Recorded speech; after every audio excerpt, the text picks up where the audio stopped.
Day 162. Paano kung ang hirap magtiwala? Hi, I'm Joelle. I talk for a living and I'm an overthinker. Sa bawat hakbang ng buhay, lagi ako nagtatanong, paano kung? At kung tulad nyo kung sobrang daming tanong sa life, tara, sabay nating sagutin ang mga paano kung questions sa buhay. This is Joelle and you're listening to the Paano Kung podcast.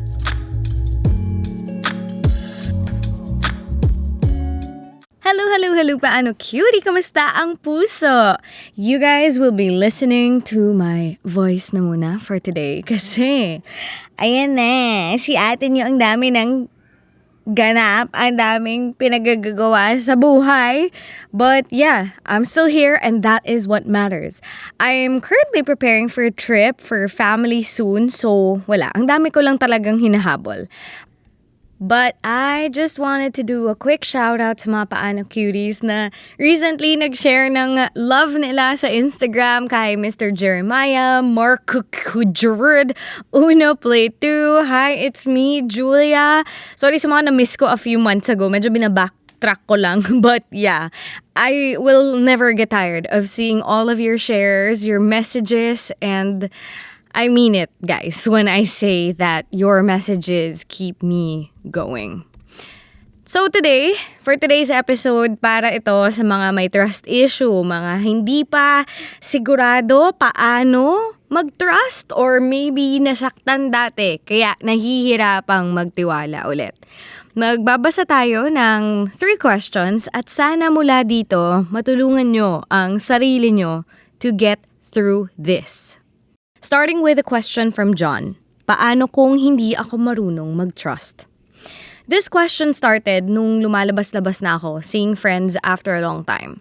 One of the greatest things I picked up during the quarantine was time to think and the ability to just self-reflect while doing daily tasks or just doing stuff that don't need much thinking. During one of the hangouts with my friends, naririnig ko mga kwento nila.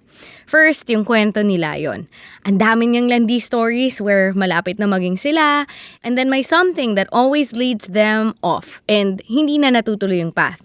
Tapos, may kwento naman siyang isang kalandian na medyo older sa amin, but the kalandian is so busy na every weekend lang nagre-reply siya. Another friend naman, let's call them Luis.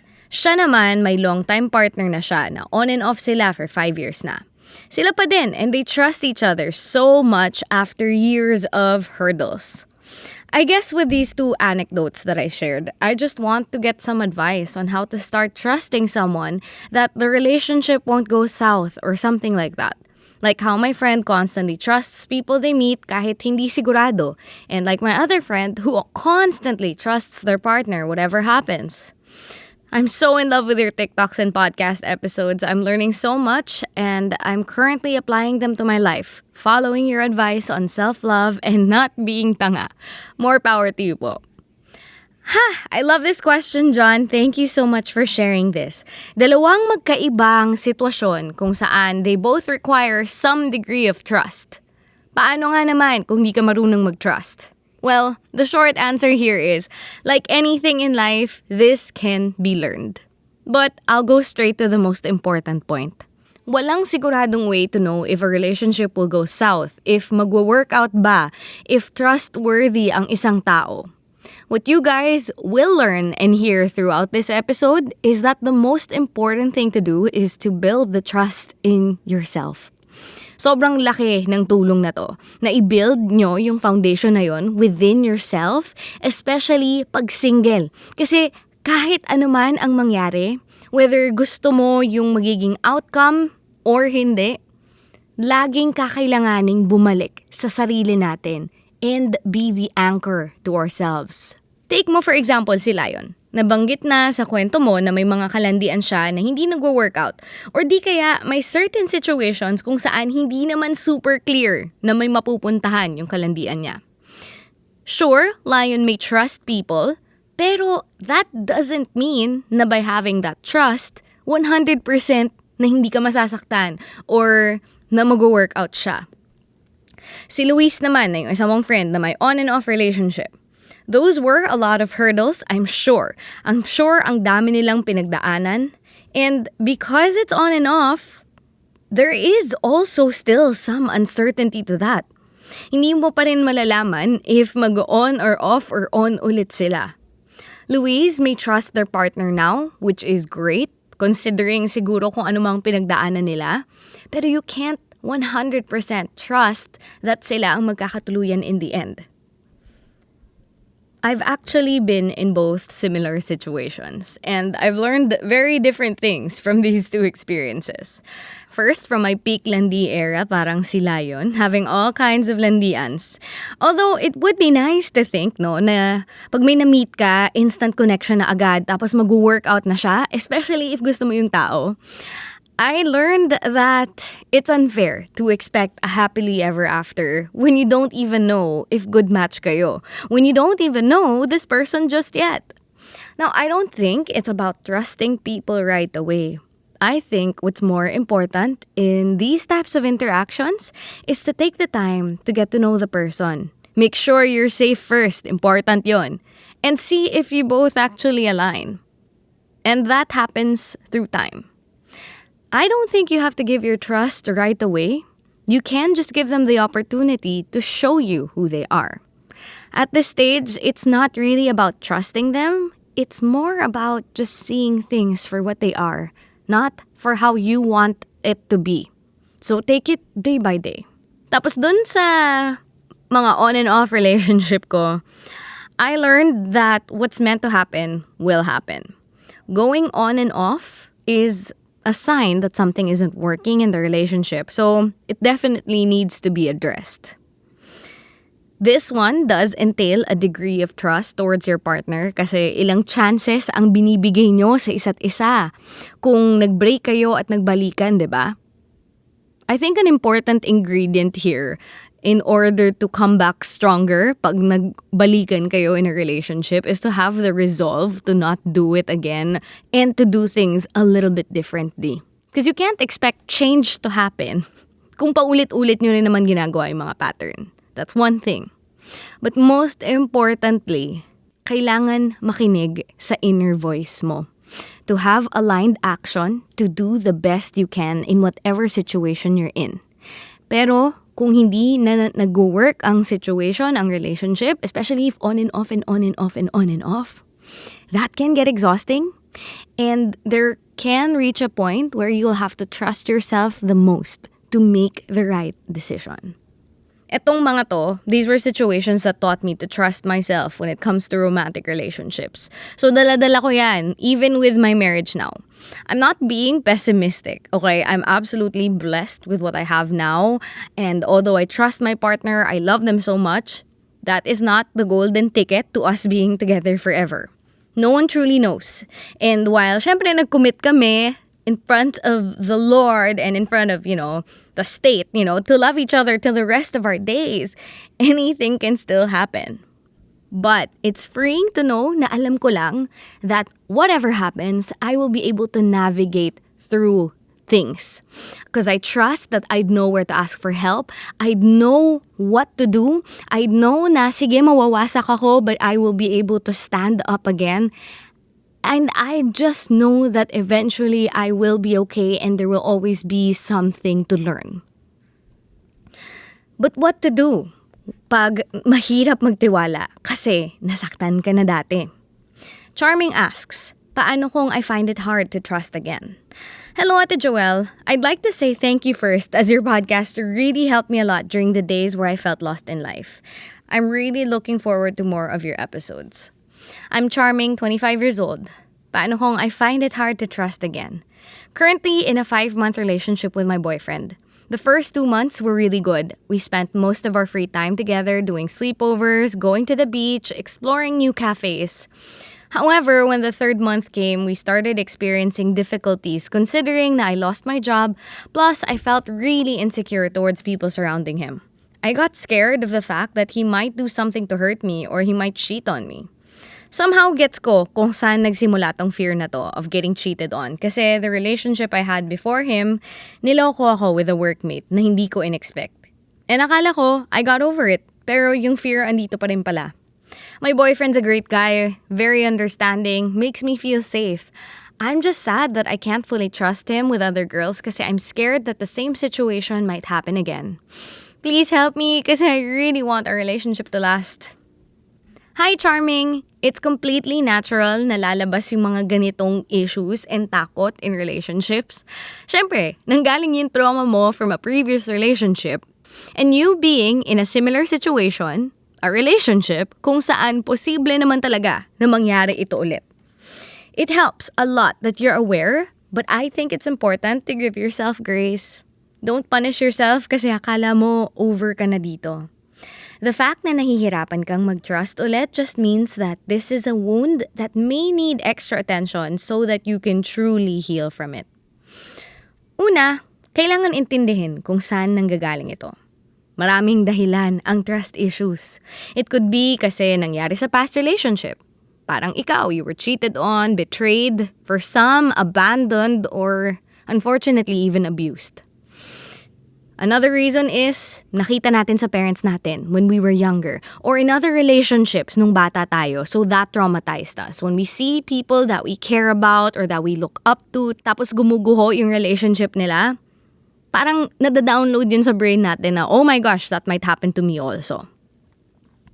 3, ito, related din sa childhood. Not related necessarily to a relationship, but it could be something that happened that led us to believing na lagi tayong masasaktan, or that love doesn't exist, or that it's hard, or everyone's a cheater. Mga ganon.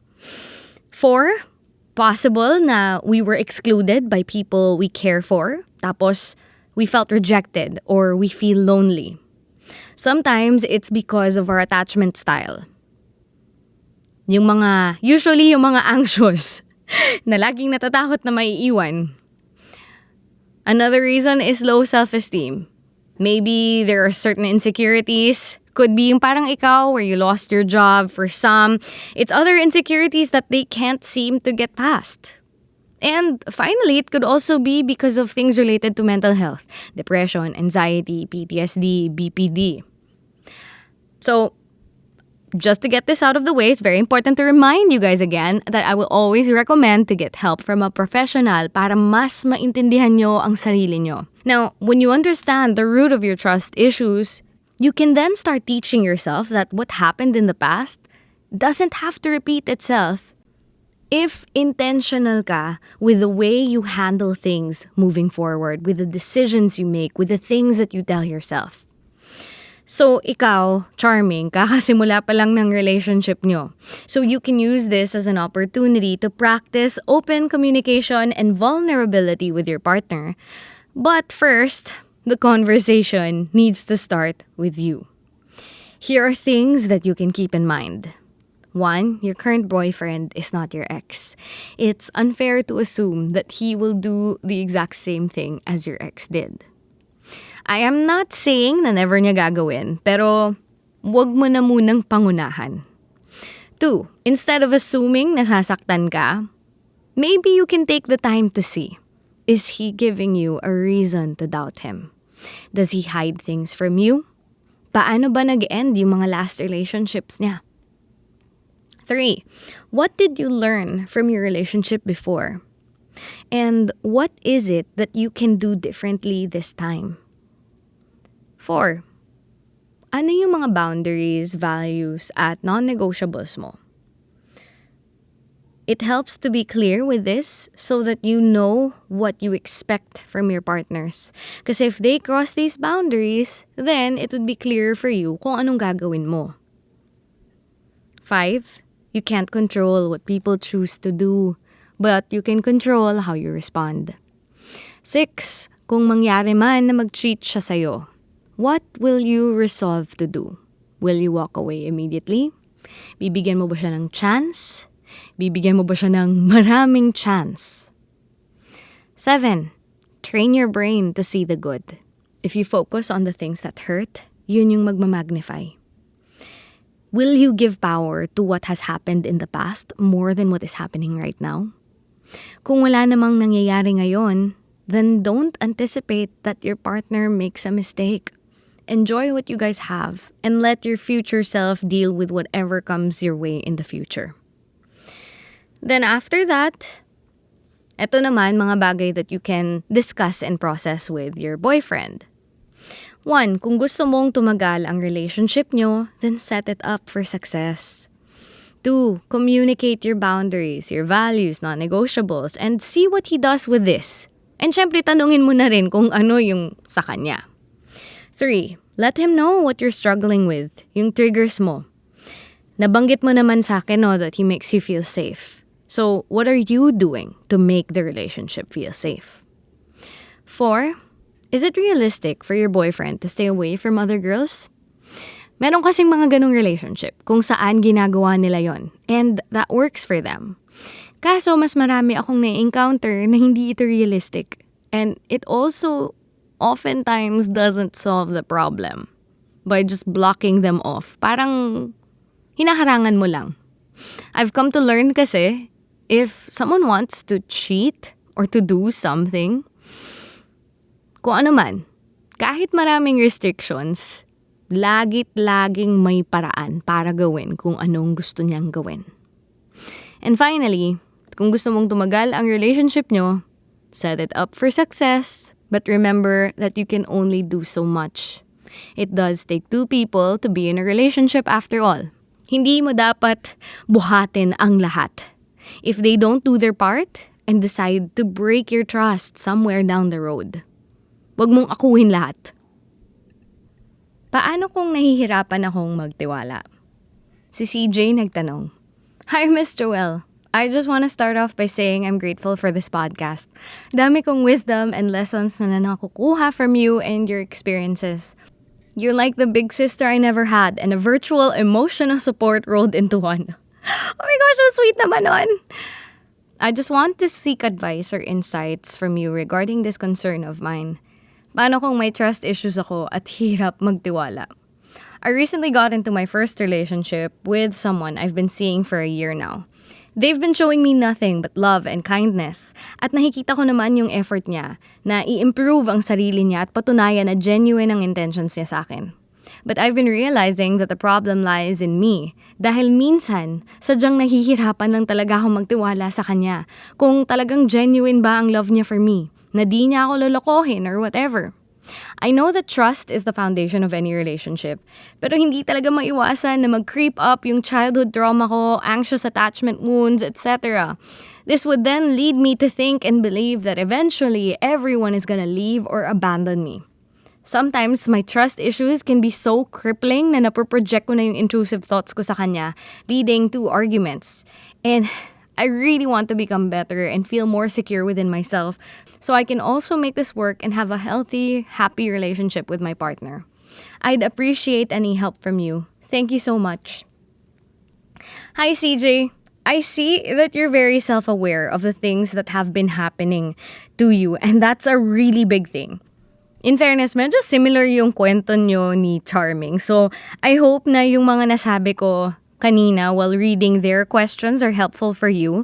Pero I just wanted to go like a little bit deeper with your question. Na-mention ko na kanina yung mga usual reasons behind having trust issues. But you know what? If we were to like summarize it, if you were to go to the bottom of it, I've come to learn that our brain is always just trying to protect us. Parang yung sa Inside Out, diba? Si fear and si anxiety, andun sila kasi all they wanna do is just protect us. But sometimes, the things we think in our brain aren't necessarily true. So isipin mo yun, most of the time, we would get worked up and self-sabotage over nothing that has happened yet. Kaya important ang discernment at pag-process ng thoughts and feelings natin, which I see that you do. But I have a few questions na pwede mo ring sagutin if you want kung gusto mo pang pagmuni-munihan. As usual, walang tama o mali. Ang importante ay honest ka lang sa sarili mo. Ready kayo guys? Inhale. Exhale. What's the worst thing that would happen if everybody left you? Ano ba ang ibig sabihin nun para sa'yo? What is the story you will then tell yourself if that were to happen? Do you think that's true? Did someone ever tell you that? Is your worth tied to whether people stay or leave? Why? What's the worst thing that would happen if you trusted someone? Kung i-break man nila yung trust na yon, ano yung mangyayari? If you kept these walls up, withholding trust from others, yes, it can protect you. But I wanted to remind you that it will also keep everyone else out. Would you rather that people just never enter? Or deep down, is there something in you? Is there a desire of yours to connect and fall in love and trust? Are you aware that in order to have great, healthy love, there will always be a risk of hurt? If you're having a hard time trusting others, who do you trust? Why? Do you trust yourself? Why or why not? Babalik tayo sa una kong sinabi sa start ng episode na to. That the most important ingredient is trusting yourself. So how can you build the trust sa sarili? Here are a few ways. First, take the time to understand and process how you feel. Your feelings are always valid, but are they true? Not all the time. So challenge your thoughts with facts. 2, do the things you say you'll do. This helps build trust in yourself, even with the smallest things. Kasi pag ginawa mo yung mga bagay na sabi mo sa sarili mong gagawin mo, by keeping the promises you make yourself, nag-grow yung respect at tiwala mo sa sarili mo. Kasi doon mo palang nakikita na, oh, I can rely on myself. 3, build up your sense of self by doing things that you love, things that bring you fulfillment, and or by being around people who inspire you and show you love. 4, practice discernment sa pag-decide kung sino ba ang worth bigyan mo ng tiwala. 5, you can start with small things. You don't have to give your full trust and full heart right away. 5, focus on what people show you more than what they tell you or promise you. 6, understand that people can do things that make us feel good or feel bad. No one is perfect. While you can't control what they do, you have full control of how you react. 7, be clear with your boundaries, values, and non-negotiables, pero make sure na i-enforce mo ang mga to. 8, when it comes to giving trust, there are 2 things you can do. You can either take a longer time to open up, take things slow, wait for them to earn your trust, or just give them trust until they break it. And finally, give yourself the love and care you seek from others. This can teach you na ang daming love. There is an abundance of love and care everywhere because ikaw mismo kaya mo siyang gawin sa buhay mo. Kaya mong ibigay sa sarili mo. It's like a little superpower kasi kung people break your trust, then okay lang. Sige, pwedeng ma-hurt, pero hindi ka magiging bagsak na bagsak kasi alam mo na marami ka pang mabibigay sa sarili mo. Hindi sila kawalan.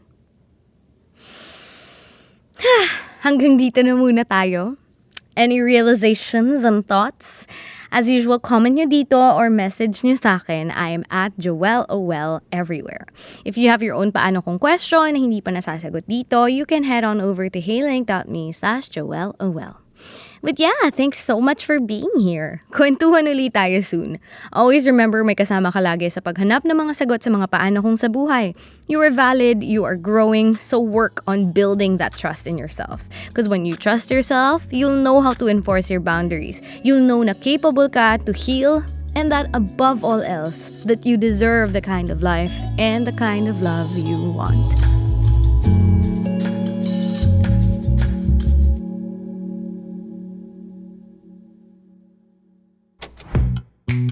The Pod.